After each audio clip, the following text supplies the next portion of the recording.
চোখে কী কী ধরনের রোগ হয় এই ভিডিওতে দেখে নাও। প্রথমত মায়োপিয়া নামক এক রোগ হয় চোখে, যাকে বাংলাতে বলা হয় নিকট দৃষ্টিদোষ। নিকট দৃষ্টিদোষ এর কারণ কি না, লেন্স যখন মোটা হয়ে যায় এবং পাওয়ার তখন বেড়ে যায় আর ফোকাল লেন্থ কমে যায়, তখন প্রতিবিম্ব রেটিনার আগে হয়। আর নিকট দৃষ্টিদোষে কি হয়, নিকটের বস্তু দেখতে পাবে কিন্তু দূরের বস্তু দেখতে পাবে না। এখানে লেখা আছে নিকট দৃষ্টিদোষ, কিন্তু নিকটের বস্তু ঠিকই দেখতে পাবে, দূরের বস্তু দেখতে পাবে না। আর এখানে দেখো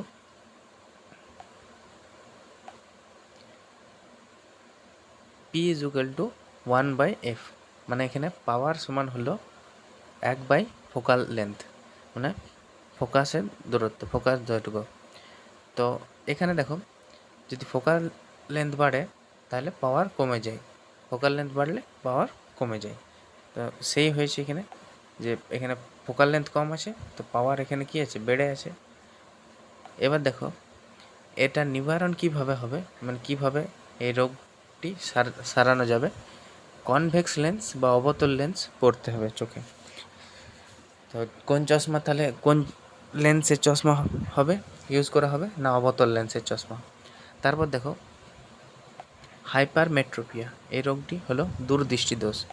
দূরদৃষ্টিদোষে কি হয় না, দূরের বস্তু ঠিক দেখতে পাই কিন্তু নিকটের বস্তু দেখতে পাই না। দূরের বস্তু ঠিক দেখতে পাই, বলা আছে দূরদৃষ্টিদোষ, কিন্তু দোষটা কোথায়, নিকটের বস্তু দেখতে পাই না। ঠিক আছে, এটার ক্ষেত্রেও যেমন নিকট দৃষ্টিদোষ লেখা আছে, কিন্তু উত্তরটি কী হবে, যে দূরের বস্তু দেখতে পাই না।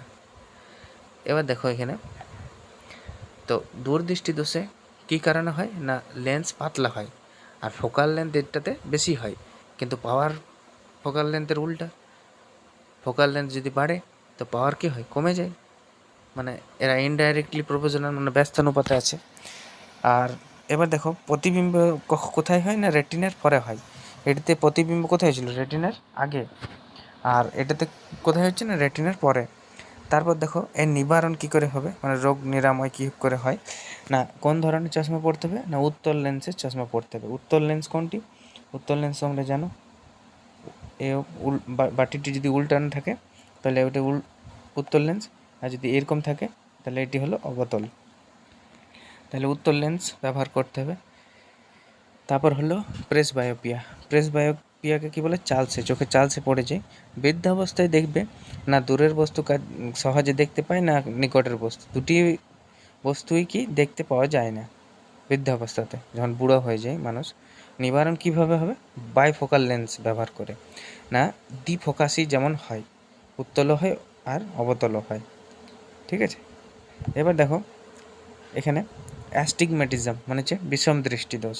বিষম দৃষ্টিদোষ কি, বিষম দৃষ্টিদোষ হলো যেটি উলম্ব ও অনুভূমিক দৃষ্টিতে বৈষম্য হয়, মানে লম্বালম্বি, ঠিক আছে, এবং অনুভূমিক বরাবর যখনই দৃষ্টি ভালো করে মানে চোখে দেখতে পাবে না, তখনই তাকে বলা হবে বিষম দৃষ্টিদোষ বা অ্যাস্টিগম্যাটিজম। কি অ্যাস্টিগম্যাটিজম, কেউ দেখবে ওপরে, নিচে ভালো দেখতে পায় না, তার জন্য চোখটি ওপরে রাখে দেখার জন্য চেষ্টা করে। তো এই ধরনের দোষকে দূর করার জন্য কোন লেন্স ব্যবহার করা হবে না, সিলিন্ড্রিক্যাল লেন্স বা বেলনাকার লেন্স। কেমন লেন্সটি হবে, বেলনাকার লেন্স। ঠিক আছে, এটি হলো সিলিন্ড্রিক্যাল লেন্স, তো বেলনাকার লেন্স ব্যবহার করা হবে। ঠিক আছে।